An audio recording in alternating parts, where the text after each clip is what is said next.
Emily Carter had never liked airports. They felt like places where people were always leaving something behind, someone, somewhere, some version of themselves.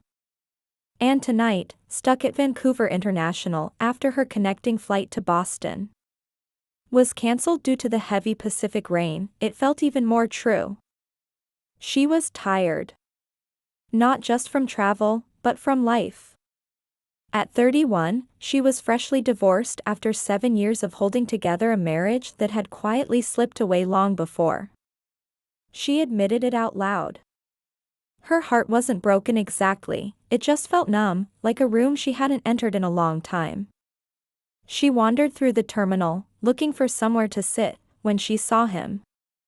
He wasn't remarkable at first glance, just a man sitting alone in a corner cafe with a half-empty coffee cup and a paperback novel resting on the table. But something about the way he stared out the window, watching the rain fall like it carried all the things he couldn't say, that drew her in. There was sadness in his expression, but not bitterness. He looked like someone who had loved deeply and lost gently. There were no open tables, so Emily approached him, asking quietly if she could share his. He looked up, surprised, but smiled, and nodded. "Sure. I don't mind," he said. His voice was soft, low, and kind. She sat down, grateful. What started as quiet awkwardness slowly gave way to small conversation. His name was Daniel Rivers, 35, from Eugene, Oregon. A high school literature teacher, traveling to visit his father in the hospital. He didn't say much about it, but the heaviness in his voice said enough. They talked, not like strangers passing time, but like two people who had been tired for too long, and finally found someone who might understand that kind of tired. They talked about books, about how certain stories stay with you longer than some people do. They shared stories of love, not the Hollywood kind, but the kind that leaves scars when it leaves. Daniel admitted he had never married, though he came close once. Emily told him about her divorce, how it felt like giving CPR to something that had been gone for years. He didn't try to fix her, or offer empty comfort. He just listened. Really listened. And somehow, that made her feel more whole than any sympathy ever had. There was no flirting, no performance, just two souls brushing against each other in a moment they hadn't expected. And maybe didn't deserve. The rain outside grew heavier, beating against the glass like a slow, steady drum. The airport around them buzzed with announcements, late-night travelers, and quiet exhaustion, but Emily and Daniel were in their own small world. At one point, as she reached for her coffee, their fingers touched. Neither of them pulled back. It was a small moment. Gentle. Unspoken. But something passed between them, something warm and aching. A recognition. A longing. A kind of tenderness you don't plan for, and maybe don't get to keep. Emily looked at him, her eyes a little softer now. Daniel returned her gaze with the kind of look that says, "I know you're hurting. So am I." And for the first time in months, she didn't feel alone. It was just one night.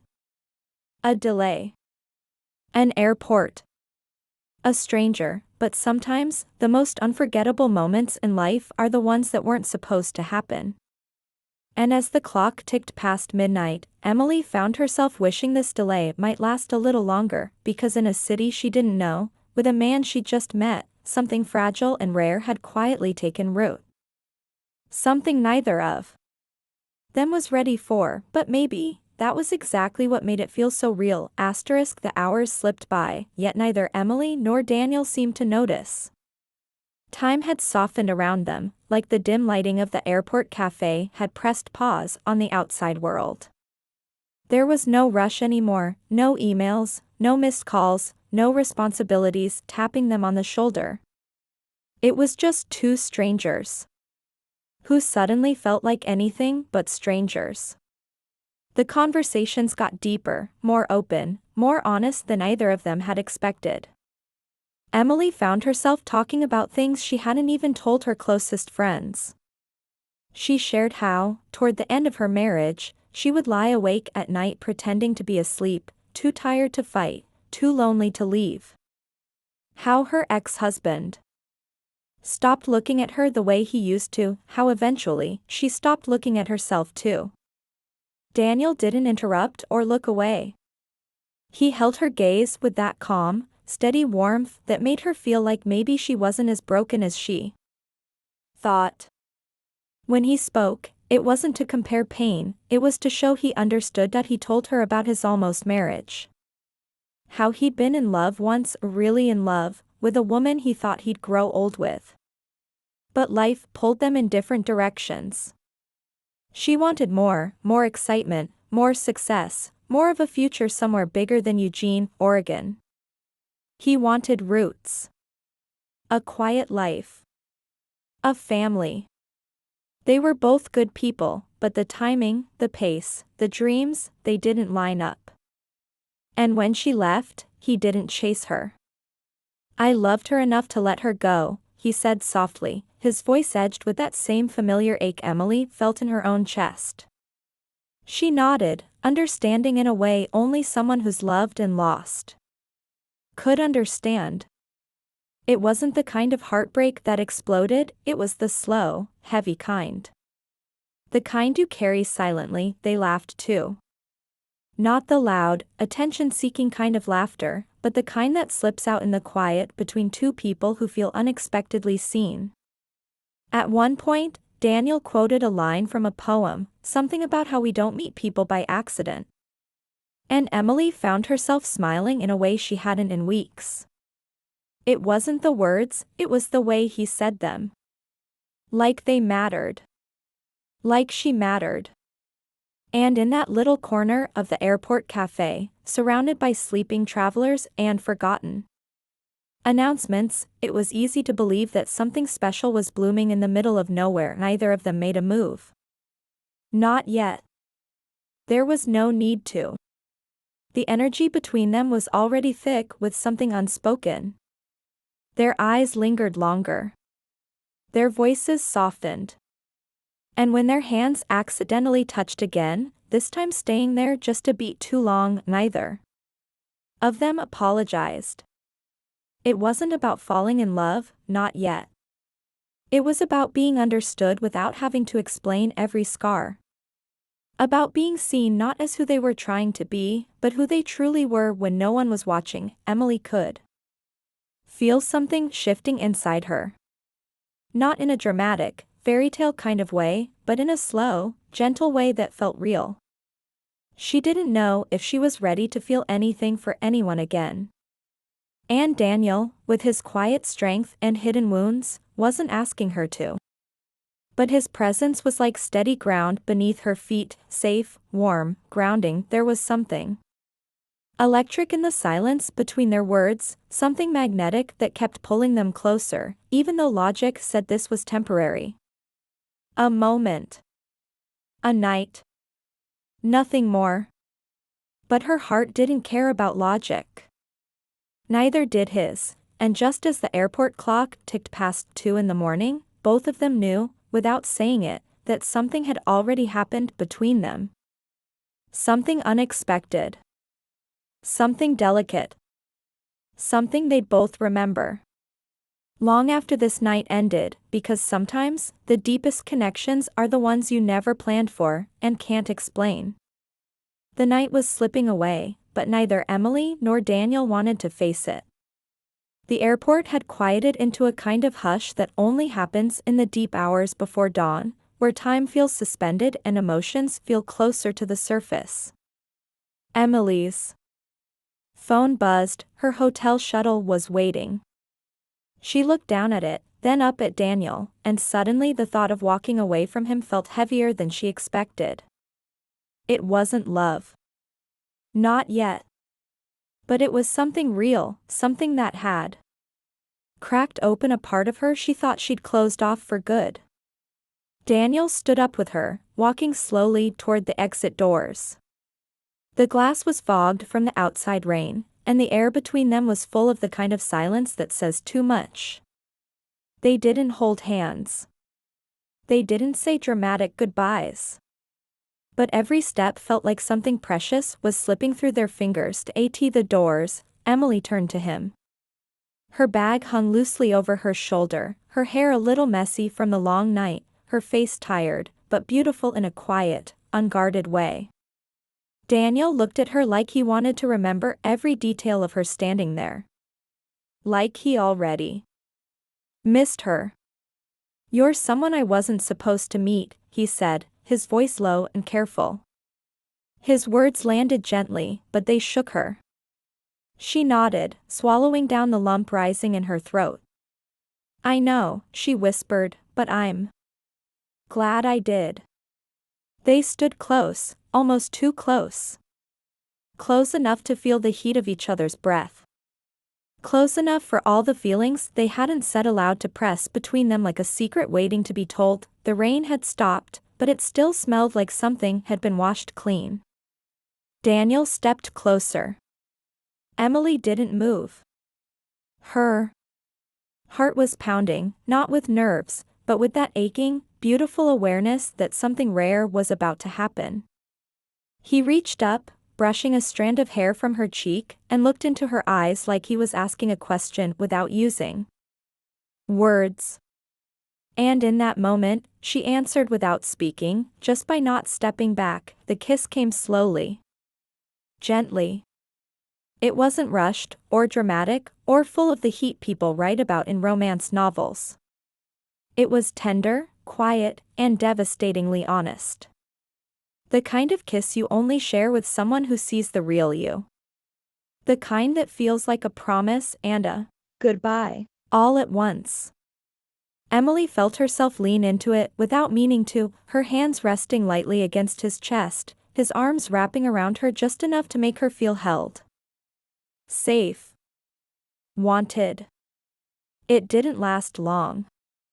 But it left something behind. When they pulled away, neither of them spoke. Emily blinked, her eyes shining, her lips parted like she wanted to say something but couldn't find the words. Daniel looked at her like he wanted to stop time. Finally, she whispered, "I'm not ready." And the truth in her voice cut through the moment like a soft knife. Daniel nodded slowly, brushing his thumb across the back of her hand.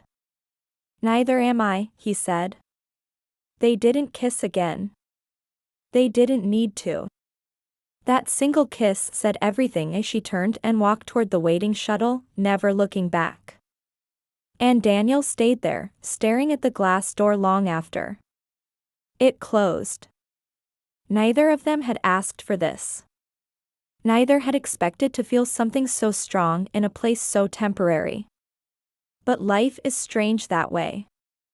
Sometimes, the most unforgettable moments come when you least expect them, in the quiet corners of the world, during rainstorms and flight delays, between two hearts that weren't looking, but still found each other anyway. And that kiss, that simple, aching kiss, would echo in both of them long after the night was over. The weeks that followed felt strangely quiet for Emily. She was back in Boston, back to her apartment with the soft gray walls and the bookshelf filled with stories she once escaped into.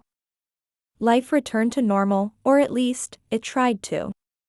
She went back to work at the publishing house, attended meetings, made small talk at lunch, and smiled when expected. But something had shifted in her, something subtle but undeniable. Every now and then, in the middle of her day, her mind would drift back to that night at the airport, the cafe lighting, the warmth of Daniel's hand, the way his lips felt against hers. That kiss haunted her in the most beautiful way. It hadn't been passionate in the wild, movie scene sense. It had been honest, slow, full of longing and quiet restraint. It wasn't just a kiss, it was a doorway into something that almost was. And even though she had walked away, that doorway had never fully closed. One evening, after a long day, Emily came home to find a letter in her mailbox. A real letter, handwritten. In ink, with her name carefully printed on the envelope. She stood there, holding it like it was something fragile. Inside was a short note, written in a steady, familiar hand. It was Daniel. He told her he was back in Eugene, back to teaching. Back to the quiet routines of life. But he hadn't stopped thinking about her. He wrote that sometimes, you meet someone in the wrong place, at the wrong time, and you walk away because it seems like the only option. But then, days pass, and their voice, their laughter, the feeling of their presence, it all lingers. Like a song stuck in your head, only softer. He wrote, maybe it was just one night. Or maybe it was something that deserved a second look. I'm not asking you to change your life. I'm not asking for anything, really. But if there's ever a time when you want to find out what that moment could have been, I'll be here. Not waiting. Just open. Emily sat on her couch holding that letter for a long time. Her fingers traced the ink, her eyes rereading every line. She wasn't used to this, someone speaking so simply, so truthfully, without games or pressure. Daniel wasn't asking her to save him or to make grand promises. He was just giving her a choice. And that kind of vulnerability, it touched something deep in her. She looked around her apartment. It was clean, quiet, familiar, but for the first time, it didn't feel like home. It felt like a place she had returned to out of habit, not love. Her heart, for the first time in years, wanted to go somewhere unfamiliar. Somewhere real. She didn't rush. She didn't book a flight or pack a bag that same night. But the idea of seeing Daniel again, the idea of what might be, stayed with her. It followed her into dreams, into morning coffees, into the soft ache of lonely evenings. Maybe she would write him back. Maybe she would call. Maybe she'd wait until she felt brave enough. But she knew, deep down, that something had started that night in Vancouver. Something quiet, something rare. And maybe timing wasn't everything. Maybe love wasn't about finding the perfect moment, but about finding the right connection, and choosing it, even when it doesn't make sense. Emily folded the letter carefully, pressed it to her lips, and smiled, not a sad smile, but a hopeful one. Because for the first time in a long while, she didn't feel lost. She felt found. And maybe, just maybe, the story between her and Daniel wasn't over. Maybe it was just beginning.